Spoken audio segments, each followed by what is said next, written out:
Yo, what's up once again mga kabarangay? This time, puntahan naman natin itong may Gonzales sa family dito sa Kanluran, malapit sa bakery. At kasama natin si Kap at ang ating mga street boys. Ayan. At kasama rin si Consial Polly Lirio. Ayan, naroon si Kapitan sa dulo. Ayan, tingnan natin at sundan natin kung ano ang kanyang mensahe para sa mga kabarangay. Napaka-importante hong makita natin itong mga kaganapang ito. At natutupad ho ang lahat ng ating mga mithiin na bawat sulok ng ating mga sityo ay lalagyan natin ng ilaw. So, let's check it out and pakinggan natin ang mensahe ni Kap. Ilan ilalagay natin poste? Tama din ang dalawa lang. Dalawa. Tama. Oo. So ito yung kasama sa programa natin ng kaligtasan mo, ilaw ang kailangan mo. So yun. Kaligtasan mo, ilaw ang kailangan mo. Correct, tumpak. So tingin natin lahat ng sityo. Nagpapasalamat ako kay paring Noe Miguel sa pinagkaloob niyang mga street lights, LED.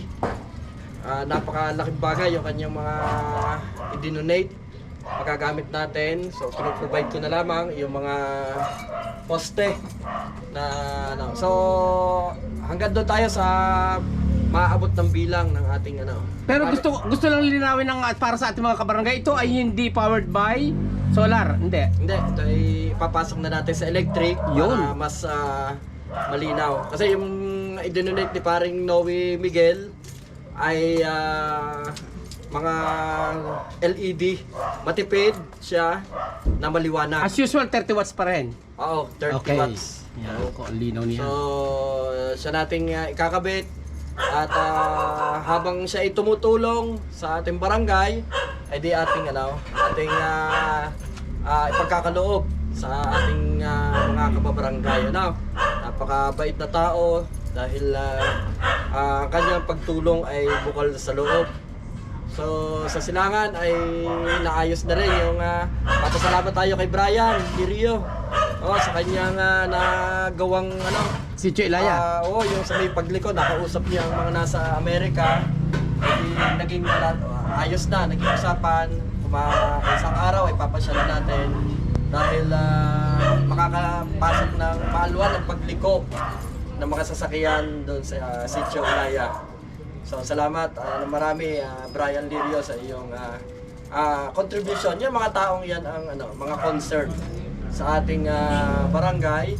So sana ay makasama namin kayo pagdating ng panahon. So ayan ang ating vlog ngayong hapong ito at happy birthday kay Bonnie. Yun. Ang ating isang makisig na barangay pulis. So pupuntahan natin ngayon. Kahit saan mo utusan ay lagi naroon. Yun. Salamat na marami.